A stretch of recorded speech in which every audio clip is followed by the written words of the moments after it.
Lamentações, capítulo 3, versos de número 19 em diante. Eu sei que você já deve ter cantado, você já deve ter, talvez até orado as coisas que dizem nesse texto, né? Quero crer que sim. E esse texto da palavra de Deus, ele também nos traz aí a nossa recordação, a nossa memória, o nosso tempo do passado, como ele também nos mostra coisas diversas no nosso tempo presente, ok? Então vamos acompanhar a leitura desse texto da palavra de Deus. Lamentações, capítulo 3, a partir do verso 19. Diz assim a palavra do Senhor: Lembra-te, Senhor, da minha aflição e do meu pranto, e de todo o abismo e mal que me cerca. A minha alma continuamente se lembra e se abate dentro de mim. Quero trazer então à memória aquilo que me dá esperança. As misericórdias do Senhor são a causa de não sermos consumidos, pois elas se renovam a cada manhã, elas não têm fim. Grande, Senhor, é a tua fidelidade em todas as manhãs. A minha porção é o Senhor, diz a minha alma, portanto nele eu esperarei. Bom é o Senhor para aqueles que esperam nele, para a alma que busca a sua salvação. Bom é aguardar a salvação do Senhor, por isso nós estamos em silêncio. Bom é para o homem suportar o jugo da mocidade. Ele está em solidão, mas ele não ficará sempre assim sobre esse jugo. Põe a sua boca no pó e talvez ainda haja esperança para ti. Dê-se a face que se fere para aquele que o afronta. O Senhor não rejeitará para sempre, pois, ainda que se entristeça alguém, usará o Senhor de compaixão segundo a sua grande misericórdia. Porque não aflige nem se entristece, e de bom grado ele abençoa os filhos dos homens. O pisar dos vossos pés e todos os pesos sobre a terra. Cada direito do homem está perante o Altíssimo. Subverter-se ao homem em algo que o Senhor não veria? O que ele fará sem que o Senhor o veja? Quem é aquele que diz, assim acontece, quando o Senhor, ele manda? Acaso não procede do Altíssimo o bem, como também o mal? Porque, pois, se queixa o homem vivente, queixe-se cada um de seus próprios pecados. Amém? Somente até aí a leitura desse texto. Quero te convidar nesse momento a fechar os olhos, para que nós possamos orar ao Senhor. Pai, nós louvamos ao teu nome, nós engrandecemos-te novamente, Senhor. Mais uma vez, nós queremos te louvar, através das nossas vidas, através da nossa pequenez, através da nossa insignificância, porque nós somos, ó Deus, limitados, mas o Senhor é grande, é poderoso, excelso, sublime e está acima de todas as coisas. Não há nada, ó Deus, que o Senhor não tenha o controle, e de que o Senhor não seja um Deus controlador, um Deus que ama e que dirige todas as coisas. Nós louvamos ao teu santo nome. Nós pedimos, ó Deus, que mesmo através de cada uma das nossas vidas, mesmo através de cada uma das nossas dificuldades, o Senhor venha falar com o teu Espírito Santo aos nossos corações neste dia, ó Deus, nesta manhã. Nos abençoa, Senhor, em nome de Jesus. Amém. É interessante como o contexto de Lamentações, ele nos ensina grandes coisas. E sobre ele também eu gosto e gostaria de te perguntar, pois acredito que perguntas diversas nós temos em nossos corações. Mas como será que Deus ele age em relação ao mal? Como será que nós compreendemos as coisas de ruins que acontecem ao nosso redor? Porque muitos males têm acontecido desde que o homem está nesse mundo. E antes de o homem estar nesse mundo, na eternidade, também aconteceram coisas que não foram agradáveis a Deus. Mas como é que nós vivemos nas situações e como é que o profeta Jeremias se via no contexto de Lamentações? Talvez as menções da palavra Lamentações, na tradução do grego, que é do Antigo Testamento para o grego, sendo escrito ela em hebraico e aramaico, mas na sua tradução para o grego, ela traz a informação como sendo lamentações é um choro muito alto, é um clamor exorbitante, é algo que causa impacto, é um lamento muito grande. Por isso que desde os inícios dos capítulos de Lamentações, a descrição do profeta Jeremias, ela é como daquele que está clamando pelo socorro de Deus. A descrição do profeta Jeremias em Lamentações é clamar a Deus por conta da desolação de Jerusalém, por conta de todas as dificuldades, as angústias que a cidade estava passando. Eu me lembro que quando eu me casei, teve uma irmã da nossa igreja lá de São Paulo que disse assim: nossa, Robert, mas você estava parecendo o profeta Jeremias. Aí eu falei: mas por que, irmão, o profeta Jeremias? Ela falou: porque você estava muito emocionado, você só chorava. Aí eu falei: ô, misericórdia de Deus, mas não é por arrependimento não, tá? Realmente era emoção, né? Então, as lamentações, segundo a tradução do grego para a palavra do nome deste nosso livro do Antigo Testamento, é um grande clamor. É um clamor de Deus com grande exatidão por conta do povo e a maior demonstração do povo em clamar a Deus. Porque Deus, ele se compadecia de cada uma das pessoas ali naquela cidade. Deus se compadecia do seu Israel. É por isso que, por muitas vezes, nesses capítulos de Lamentações, mais ainda neste capítulo 3, você vai ver a palavra misericórdia. Então eu te pergunto mais uma vez, como Deus age em relação ao mal? Como será que é a atitude de Deus com relação a todo o mal que acontece na nossa existência? A um mal que aconteceu na eternidade, por conta da rebelião dos anjos que ali foram caídos e afastados da presença de Deus. Como será que Deus age com relação aos males que nos cercam? Porque nós estamos em uma situação muitos de enfermidade, uma situação onde, na verdade, politicamente, empregos têm sido afetados, os cultos religiosos têm sido afetados, as pessoas, o cristão, de uma forma geral, tem sido afetado, as empresas, quantas pessoas não têm perdido o emprego, quantas pessoas não têm passado aí aflições, dificuldades por conta dessa situação em que nós estamos, e talvez por um apanhado de situações ao redor, não só coisas da saúde, coisas da política, coisas do próprio mal que existe.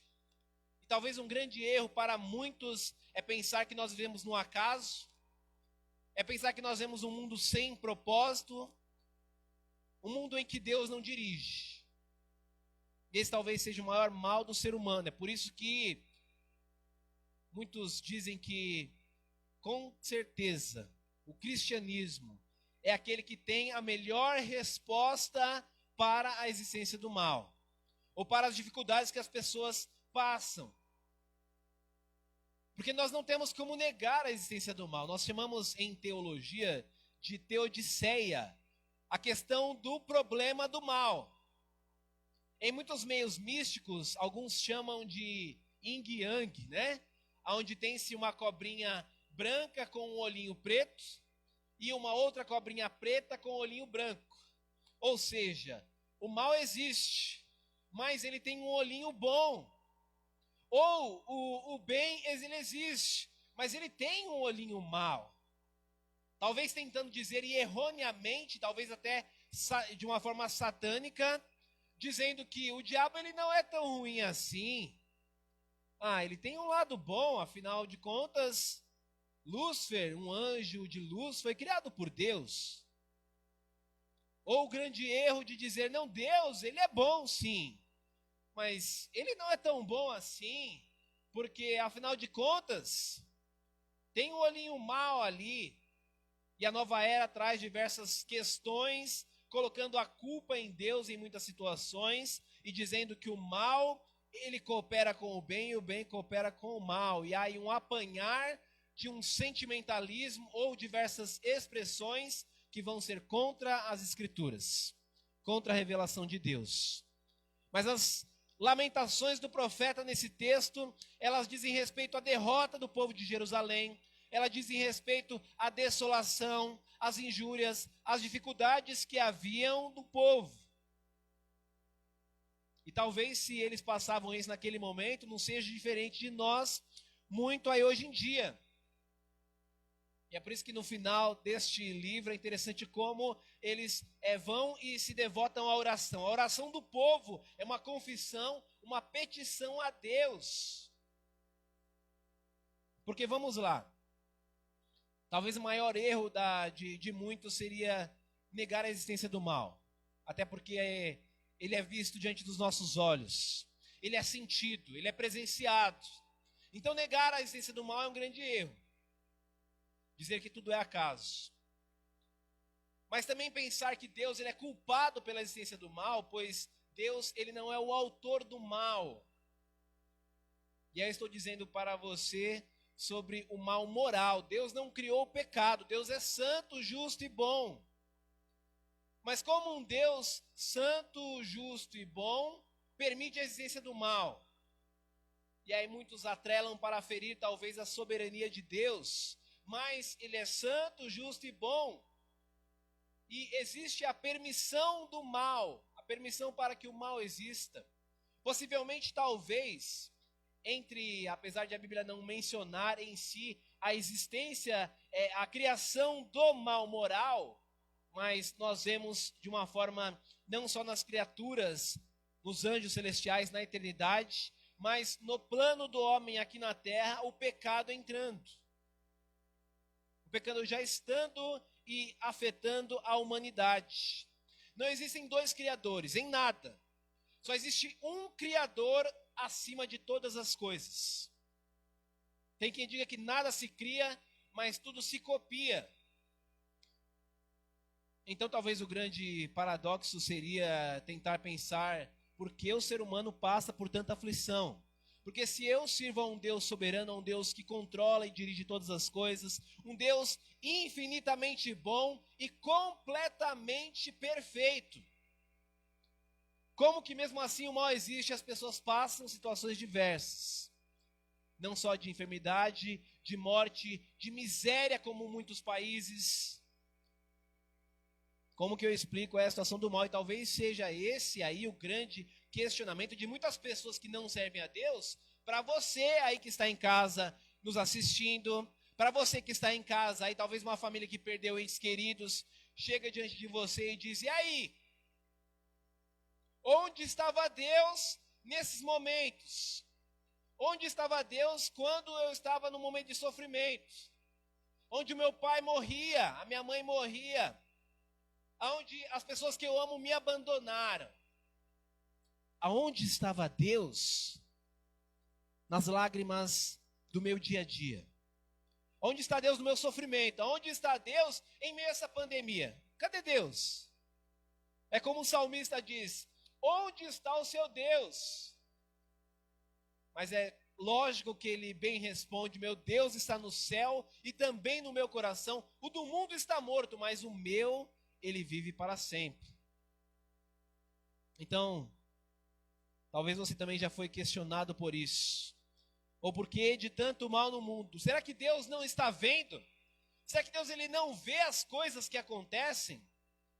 Pois com toda certeza o mal existe. Mas o bem ele também existe. E existe de uma forma grande. De uma forma com certeza muito grande. Esse Deus, nosso Deus, que fez o mundo, o universo e tudo que nele existe, ele é Senhor de todas as coisas. Ele é o Senhor acima de todas as coisas. E como ele é Senhor acima de todas as coisas, esse versículo em Lamentações, no capítulo 3, talvez um dos focos versículos desse texto, diz, bom é o Senhor para aqueles que o esperam, por ele para a alma daquele que o busca. A continuação diz, para aquele que aguarda a sua salvação, as misericórdias de Deus. Então, em primeira instância, como Deus age em relação ao mal, dizendo respeito a Israel, e a este texto das Lamentações do profeta Jeremias, nós temos que entender que Deus é um Deus misericordioso acima de todas as coisas. Deus é um Deus que ama o ser humano. Ele ama a quem ele criou as pessoas e ele viu que tudo isso era bom.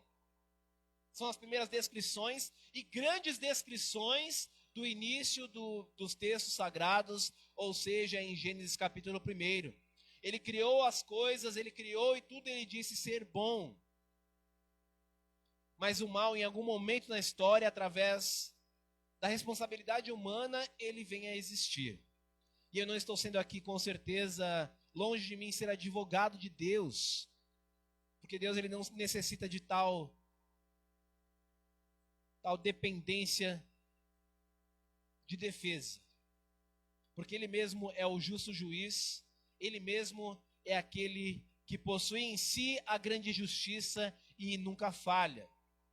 Mas esse texto nos expressa como é aí que Deus age com relação ao mal.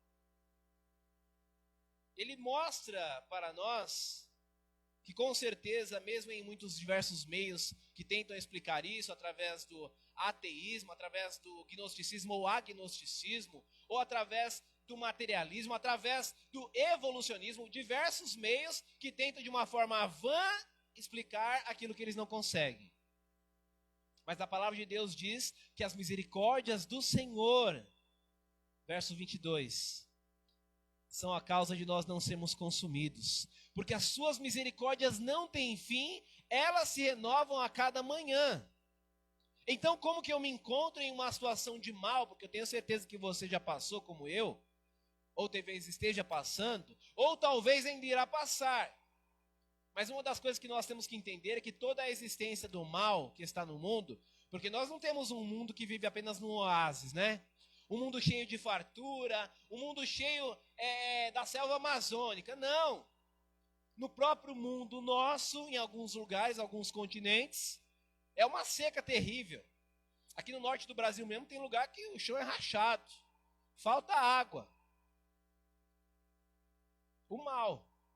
Só que isso é um mal moral? Não é, é um mal natural. Deus, ele cria o mal, segundo o texto de Isaías 45 ensina. Eu crio o bem e o mal, diz o Senhor, crio todas as coisas. Mas o mal na descrição, se você for ler todo o contexto, se você talvez pegar um pouco para movimentar um pouco mais a fundo, você vai entender que não é o pecado. Não é o mal, não é uma situação de assassinato, não é um roubo seguido de morte, não é mentira, não é fofoca, não é desigualdade social. O mal que Deus traz à existência é o mal natural. Mas por conta da responsabilidade do ser humano, das criaturas, de toda essa obra criada de Deus, pelo ser humano não ser um ser perfeito, pelo ser humano não ser um ser completo como Deus, nós passamos a ter e viver aí em dificuldades. Então, nós vivemos a nossa vida em um diálogo entre o bem e o mal. Um diálogo entre momentos de alegria, mas em momentos de choro.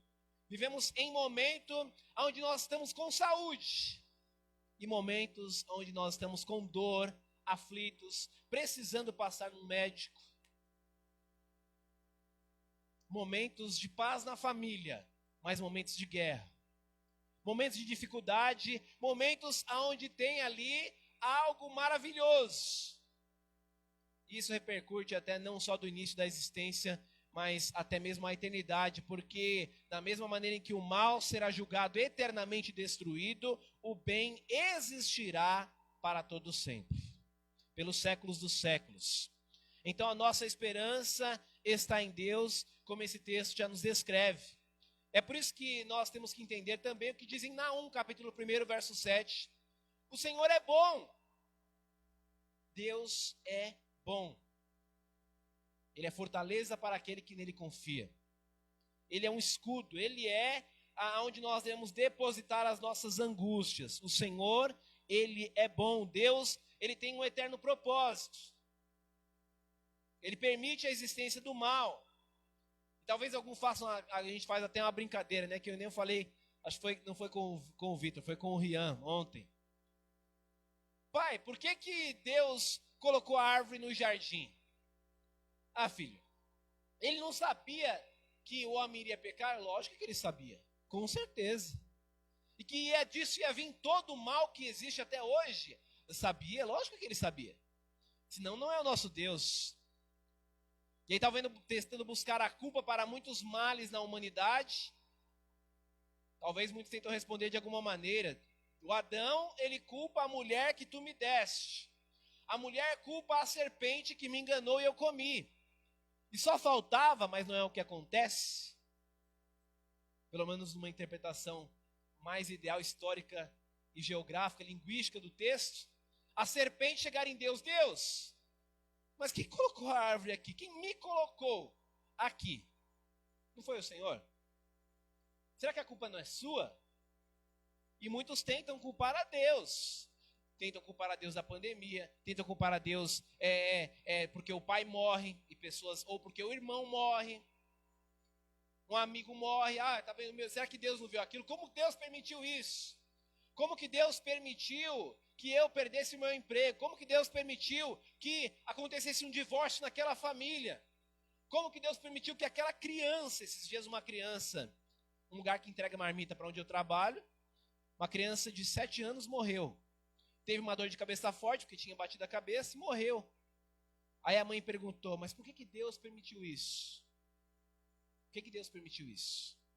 E aí talvez você se depare com alguns desses dilemas. Mas eu quero te dizer uma coisa que com certeza muda o nosso pensar e nós podemos com certeza repousar nas misericórdias de Deus. Então a grande ideia seria para estes versos que já foram lidos era que nós possamos repousar nas misericórdias de Deus. E que independente das coisas que acontecem, Deus continua sendo bom. E nós não podemos dizer, oh Senhor, que bondade é essa? Que há uma permissão do mal. Que bondade é essa? Que acontece e que existe, sendo que também a palavra de Deus em Tiago, no verso de número 13, diz que Deus, ele é tão bom e tão puro que ele não pode ser tentado pelo mal. E ele a ninguém tenta. Deus não tenta ninguém, Deus prova os corações. Mas Deus não pode ser tentado pelo mal, ou seja, Abacuque também diz que Deus, ele é tão puro que os olhos dele não penetram a maldade. Ou seja, Deus é 100% bom. 100% bom. E nós, em nossas limitações, talvez também para a nossa compreensão de muitos textos, nós deveríamos entender o seguinte: o nosso Deus, ele coloca limites ao mal. Isso com certeza seria uma das primeiras coisas que nós precisamos aprender nas situações do nosso dia a dia. Deus, ele coloca limite ao mal. E há um tempo atrás, em umas poucas palavras, eu falei um pouco também sobre isso. Ele coloca limite ao mal.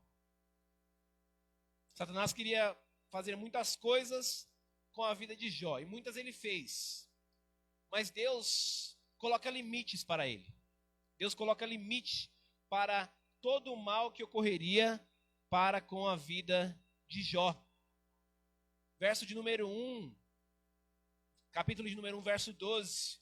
Deus, ele limita o mal. Não toque na vida dele, não toque em sua alma. Vá até tal lugar, colocando limite, como Deus também colocou na natureza. Diversos limites. Então Deus, ele poupa a vida de Jó. Deus coloca limites ao mal. Aí talvez você se pergunte, mas aonde que eu vejo que Deus coloca limites ao mal? Jeremias sabia disso. Ele sabia disso. É por isso que ele diz, Senhor, lembra-te da minha aflição, verso 19. Lembra-te da minha aflição e do meu pranto, das aflições que me cercam. Lembra-se, Senhor. É lógico que ele está falando para Deus no sentido da compreensão, né? Deus não se esquece de nada. Deus não é ser humano para que se esqueça de alguma coisa. Mas ele diz, Senhor, lembra-se, pois ele sabia que Deus estava vendo. Deus não estava com os olhos vendados para não ver a aflição. Verso 36 diz, porventura o homem diria, não está vendo o Senhor? Será que Deus não está vendo? Meu Deus, quantas pessoas já morreram nessa pandemia? Será que Deus não está vendo? Será que Deus não está vendo aquilo que está acontecendo ali naquela casa? Será que Deus não vê o mal que cerca? Situações diversas que houveram nesse mundo. Será que Deus não estava vendo? E aí eu te digo nesta manhã, aonde estava Deus nesses momentos? Deus estava em Jesus, em Cristo, morrendo na cruz do Calvário, sangrando por mim e por você, fazendo com que eu e você possamos ser redimidos. É por isso que Deus, ele age para com o mal, trazendo redenção para a humanidade. Ele age para com o ser humano, preparando o seu filho que foi morto antes da fundação desse mundo. O texto de Apocalipse diz isso. O Cordeiro de Deus que foi morto antes da fundação do mundo. Ou seja, antes que houvesse pecado, antes que as pessoas existissem, antes que o mal estivesse nessa terra, Deus ele já tinha um eterno propósito. Deus já tinha um plano soberano onde os seus decretos seriam completamente e perfeitamente estabelecidos. É por isso que na definição, se é que é possível isso, lógico que não, mas na definição de Langston, ou melhor, não é definição, mas conceito de Deus, Langston diz o seguinte: Deus, ele é um espírito perfeitamente bom, que em santo amor cria, sustenta, dirige e governa todas as coisas. Essas seriam as menções para Deus. É lógico que isso é limitado. Isso não é algo que poderia descrever, pois não haveriam palavras suficientes em nenhum meio de estudo que poderia descrever aquele que é o dono da bondade. Porque a própria palavra de Deus diz que Deus é amor. E o mal não é permitido existir apenas para que seja demonstrada a soberania de Deus, apenas para que seja sobressaído o bem sobre o mal, ou para que os atributos de Deus sejam demonstrados e colocados em grande elevação. Mas Deus, ele com certeza coloca limites no mal. Por isso, eu e você precisamos fugir do mal. Se você tem alguém perto de você aí na sua casa, onde você estiver, olhe para a pessoa que está perto de você e diga, pode dizer, fuja de toda a aparência do mal. Fuja. Se existe algo ali no celular, se existe algo ali naquela conversa onde você está, se existe algo de mal ali na empresa que você está, alguma situação ali, fuja de toda a aparência do mal.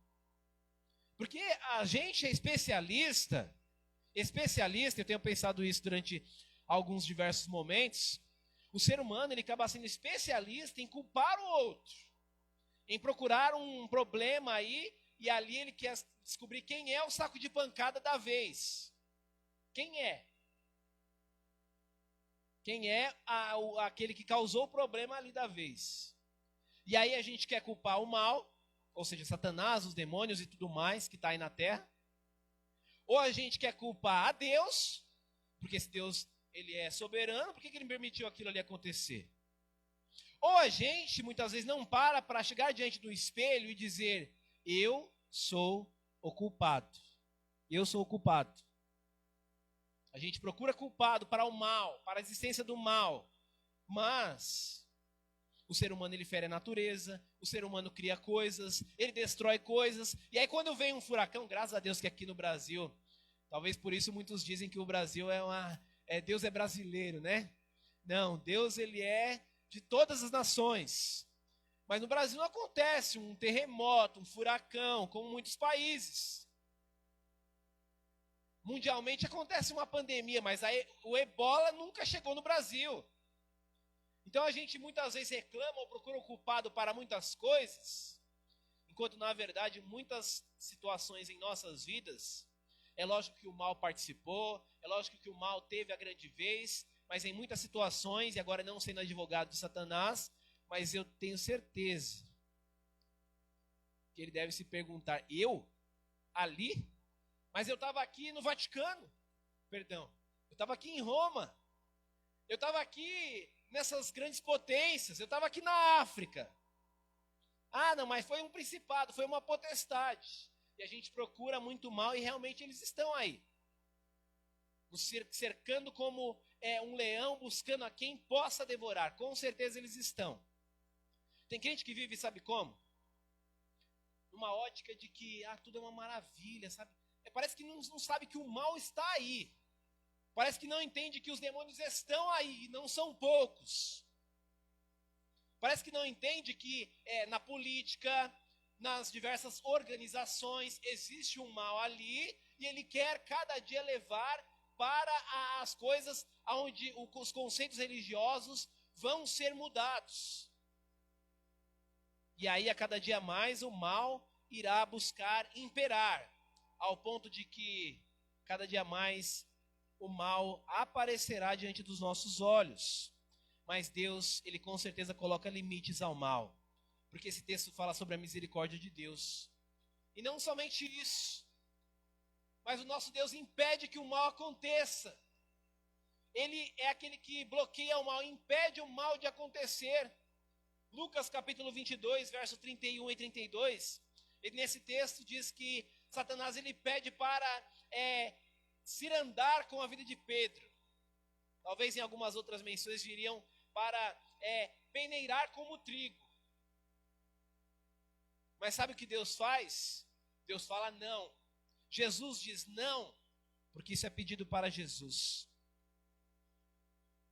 Então Deus, Ele impede que o mal aconteça. Coisas que na verdade eu e você, às vezes nem sabemos que a gente poderia passar, um assalto, um acidente. A gente às vezes nem sabe, mas Deus Ele nos livrou. É por isso que sabe o que eu gostaria de dizer nessa manhã? Que nós temos que agradecer a Deus até por aquilo que a gente não sabe que aconteceu. A gente tem que agradecer a Deus até por aquilo que a gente não consegue ver, por aquilo que a gente não passou. Graças a Deus. E aí de repente você pensa assim, oh meu Deus, e aí? Então, vamos lá. Se Deus ele impede o mal, então quando que vai acabar tudo isso? Quando que vai parar esse negócio? Quando que vai parar a pandemia? Quando que vai parar as situações de tudo estar fechado? Quando vai chegar o stop da vez?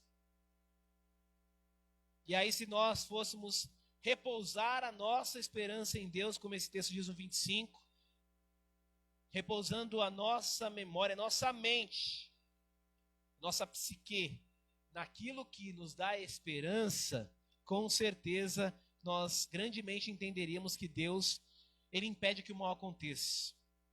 E tudo com certeza terá um limite. O mal não subsistirá para sempre. A pandemia irá acabar.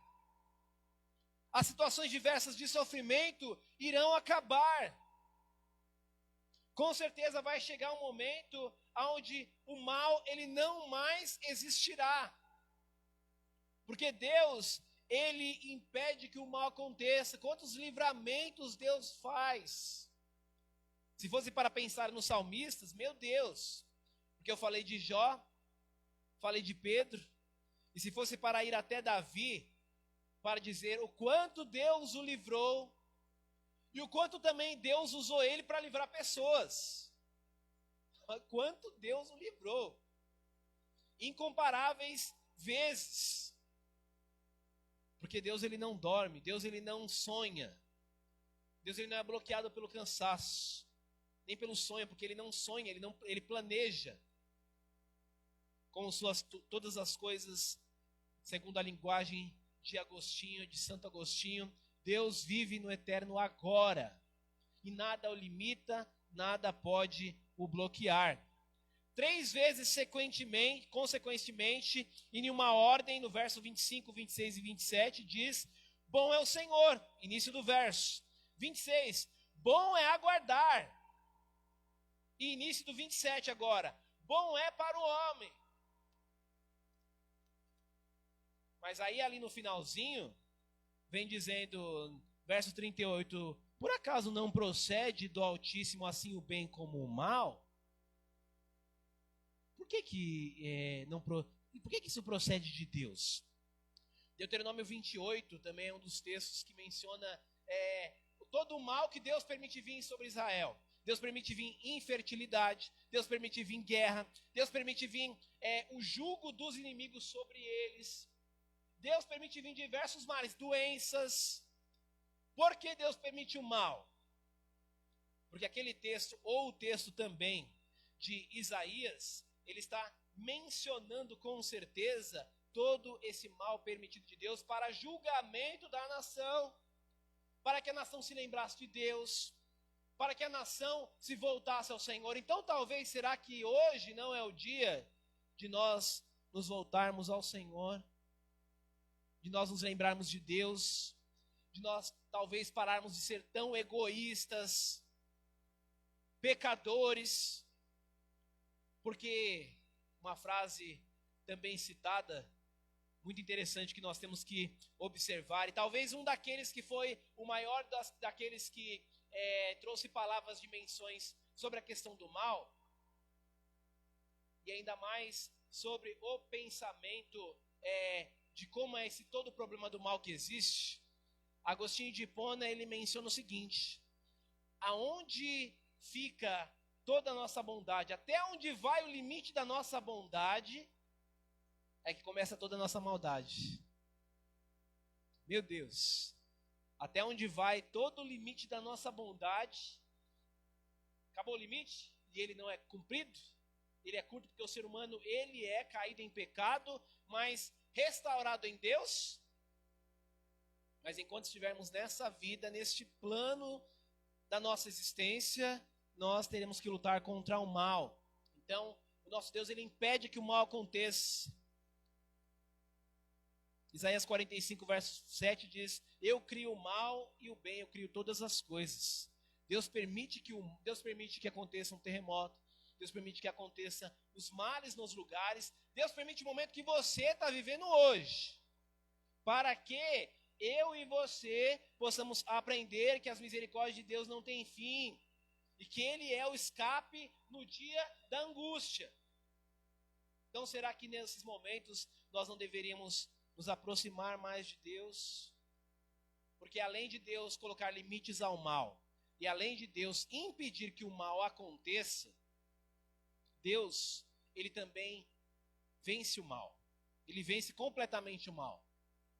E ele nos dá a vitória através de vencer ao mal. Ele vence o mal e nos dá a vitória.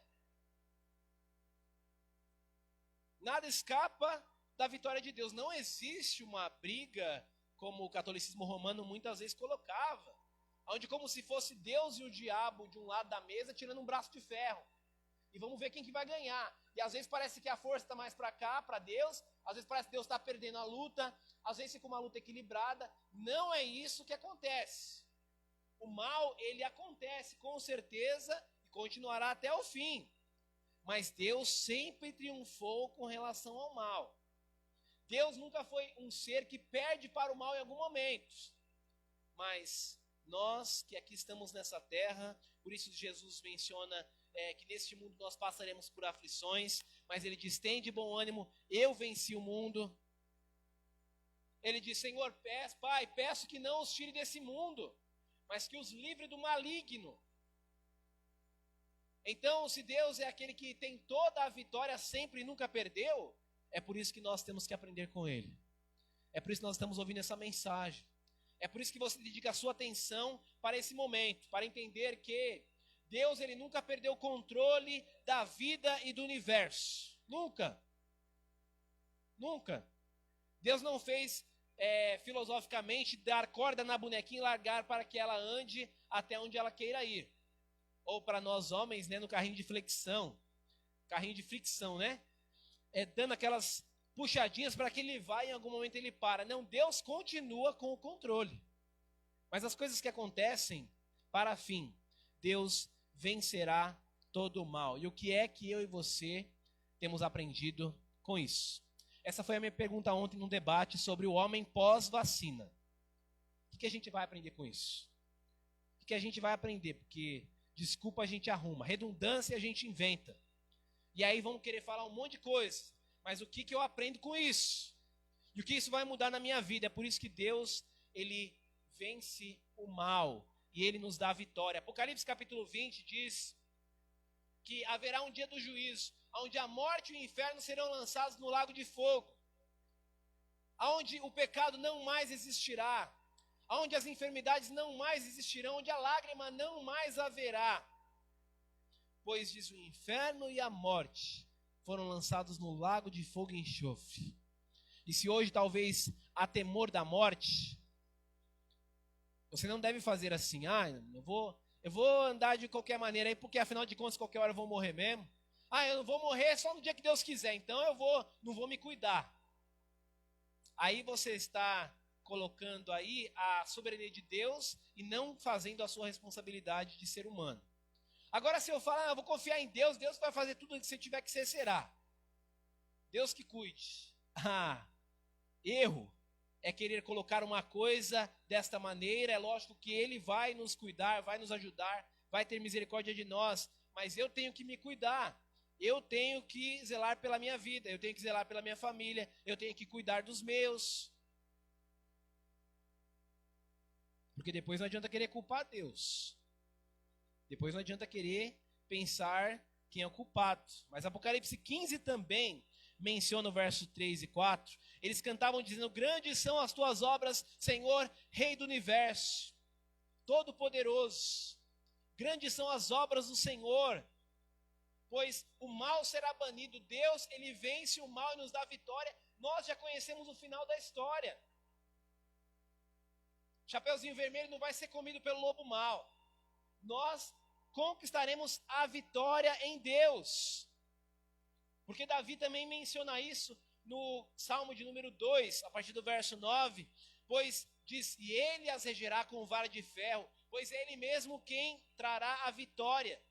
Porque enquanto os reinos desse mundo se planejam e maquinam para entregar o seu poder ao anticristo, que é o que deve acontecer, 10 maiores potências entregarão o seu poder e o seu trono ao anticristo. Enquanto as nações tramam contra o Senhor e contra o seu ungido, Davi diz que ele as vencerá e ele triunfará, porque também, no mesmo livro ainda em Apocalipse, diz, no capítulo 19, verso 16, diz que ele tem um seu manto salpicado de sangue, a autoridade. E não é uma tatuagem, mas ele tem em sua coxa uma autoridade que diz, ele é Rei dos Reis e Senhor dos Senhores. Senhor dos Senhores, aquele que governa todas as coisas, e não há 1 centímetro que não seja dirigido ou governado por Ele.